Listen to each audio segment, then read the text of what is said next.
So hello guys, welcome back to my channel. So बिना किसी वक़्ती के बकवास को शुरू करते हैं। तो इस मूवी के सारांश की बात करते हैं, जिसमें एक कनप्पा नाम का भक्त होता है, जिसकी कहानी इसमें बताई जाती है, जो कि शिव जी का बहुत बड़ा भक्त बनता है बाद में जाके। तो अब इसकी स्क्रिप्ट की बात करते हैं।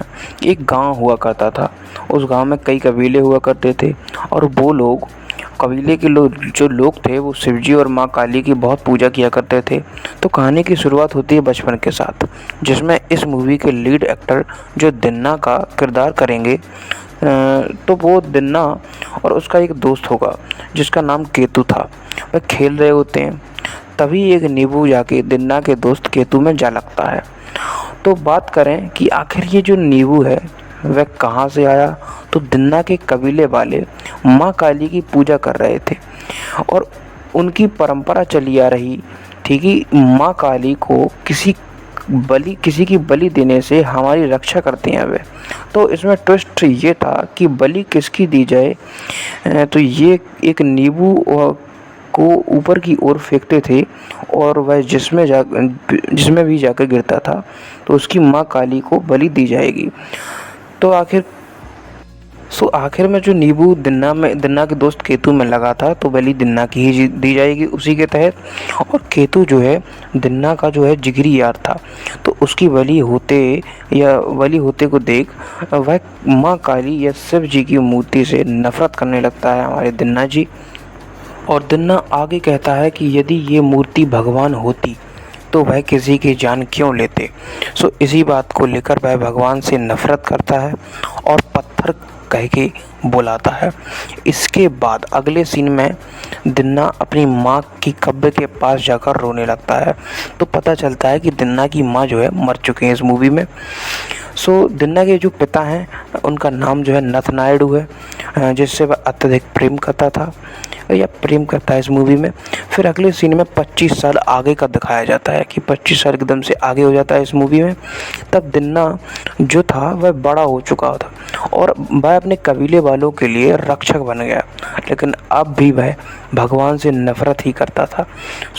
इस मूवी की आगे बात करें तो एक चील आती है और कबीले के एक बच्चे को उड़ा ले जाती है, जिसको दिन्ना बड़ी बहादुरी से बचा लेता है। फिर आगे के सीन में दिन्ना शिकार पर निकलता है, तो वहाँ उसे एक सुंदर सुशील और अप्सरा जैसी एक लड़की मिलती है, जिसका नाम इस मूवी में नेवली था, जो कि इस मूवी की लीड एक्ट्रेस थी। तो इनकी आगे की कहानी तो आप लोग समझ ही गए होंगे कि इन लोगों के होने में जो है धीरे धीरे प्यार होने लगता है। और फिर कुछ समय बाद माँ काली के लिए फिर से बलि का प्रबंध किया जा रहा था। तभी दिन्ना वहाँ जा पहुँचता है, और उस बलिदान हो रहे लड़के की जान बचाकर ये सब कहता है कि ये सब गलत है, कोई बलि नहीं चढ़ेगी। देन इसी बीच दूसरे कबीले का लड़का आता है, जो कि बहुत ज़्यादा बलवान होता है, पहलवान जैसा होता है, हट्टा कट्टा। वह दिन्ना के पास जाकर कहता है कि नेवली अब मेरी है। देन दिन्ना और उसके बीच बहस छिड़ जाती है, और नेवली भी कहती है कि हाँ, मैं भी दिन्ना से प्यार करती हूँ। तभी नेवली की माँ कहती है कि नहीं, तुम्हारी शादी मैंने इस पहलवान के साथ फिक्स कर दी। तो कबीले के लोग कहते हैं कि यदि किसी स्त्री से कोई दो पुरुष विवाह करना चाहें, तो उसके निर्णय के लिए एक परंपरा चली आ रही है कि इन दोनों के बीच युद्ध होगा, जो जीतेगा वही जो है नेवली से ब्याह करेगा। देन इसके बीच एज यूजुअल हर बार की तरह यहाँ पर भी दिन्ना जीत जाता है, और उस पहलवान की धुलाई कर देता है, जिससे इस पहलवान के कबीले वाले दिन्ना से नाराज हो जाते हैं कि अपने ही कबीले वालों को मार रहा है। तो इस बीच दिन्ना के पिताजी नथ नायडू दिन्ना को कबीले से बाहर करने में तनिक भी संकोच नहीं करते। चूँकि यहाँ पर 5 कबीले होते थे या हुआ करते थे, जिसमें सभी कबीलों का मुखिया होता था। तो दिन्ना के पिताजी नथ नायडू भी अपने कबीले के मुखिया थे, और 2 अन्य कबीले के मुखिया थे, जिनके नाम चंडाड़ू और मुड्डाड़ू थे। अब यहाँ इन कबीलों के बीच एक वायुलिंग नाम की जो शिवलिंग हुआ करती थी, जिनको चुराने के लिए कम से कम 50 लोगों का झुंड आता और फिर दिन्ना अकेले ही अपनी धनुर्धारी विद्या और तलवारबाजी की मदद से सभी को मार देता है। और एक्चुअल में वायुलिंग के एक पुजारी हैं जो कि केवल वायुलिंग की वही पूजा करते हैं और किसी ने वायुलिंग को साक्षात नहीं देखा होता है। लेकिन फिर भी सभी कबीले वासियों की वायुलिंग के प्रति बहुत बड़ी मान्यता है। लेकिन वायुलिंग को चोरी करने वाले 50 लोगों में से एक बचकर अपने सरदार को बताता है, तो उस सरदार या राक्षस का नाम कालमुख होता है, जो कि एक बहुत बड़ा क्रूर योद्धा होता है जिसके पास हजारों की तादाद में सेना थी। तो वह अपने भाई का बदला लेने और वायुलिंग को लेने कबीलों की ओर बढ़ता है। तो कबीले वाले जो थे वो डरे हुए थे और उनका महान योद्धा दिन्ना जो था, यानी दिन्ना जो है उनके बीच नहीं था, क्योंकि इसे कबीले से निष्कासित कर दिया गया था। तो दिन्ना जो है और उसके प्रेमिका जो है नेमली दोनों जंगल में कुटिया में रहने लगे पति पत्नी के रूप में। लेकिन इन सब चीज़ के बीच क्या होता है कि कालमुख जो है अपनी सेना के साथ कबीले वालों पर आक्रमण कर देता है, जिसमें दिन्ना के जो पिताजी हैं नथ नायडू वो मर जाते हैं। जैसे ही दिन्ना को पता चलता है तो वह आकर देखता है और उसके पिताजी ने कबीले वालों की जान के लिए अपनी जान की बाजी लगाकर उनकी जान बचाई है।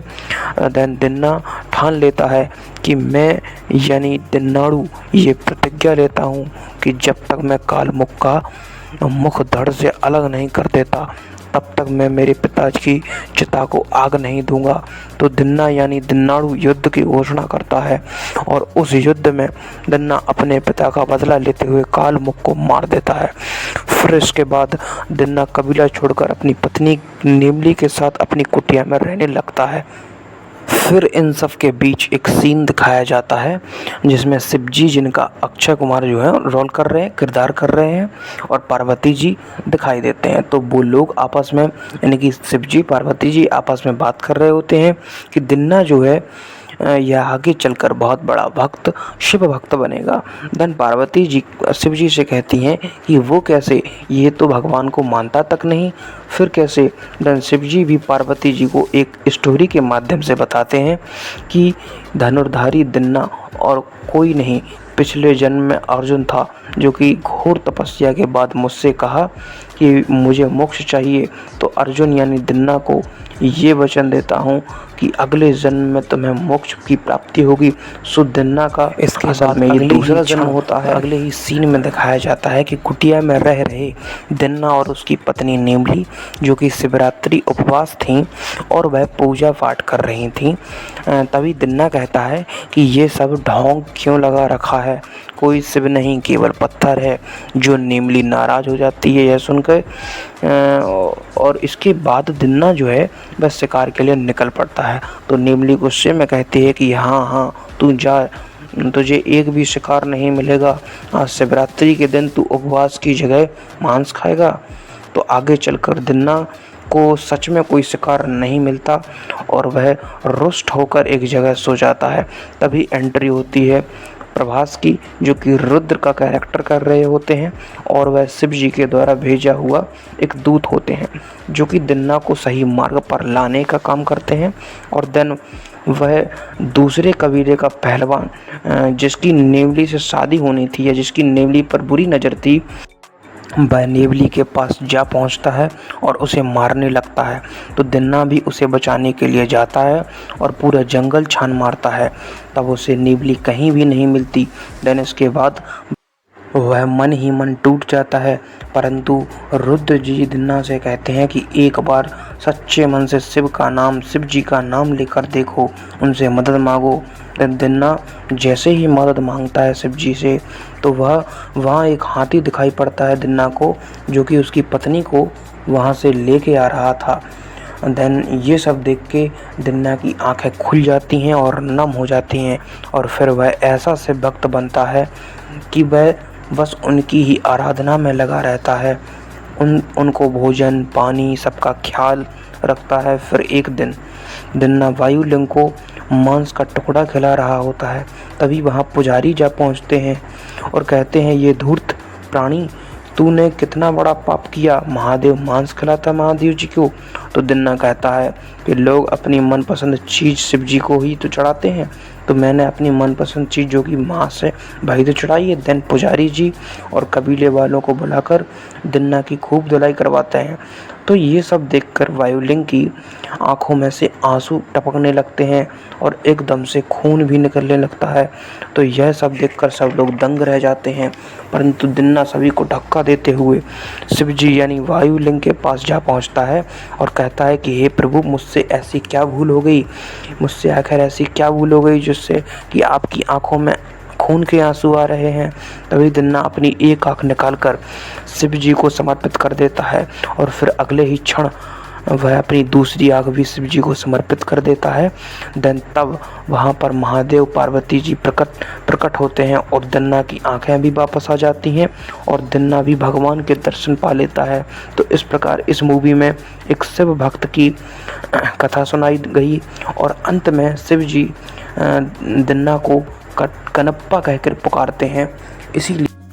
इसी कारण तिरुपति के निकट स्थित श्री कालहस्ती मंदिर एक प्रसिद्ध तीर्थ स्थल है और प्रतिदिन यहाँ हजारों की तादाद में भक्तगण आते हैं और पवित्र वायुलिंग के दाहिनी ओर एक ऐतिहासिक भक्त कनप्पा की मूर्ति स्थापित की गई है, जिससे उनकी अटूट भक्ति का सम्मान किया जा सके।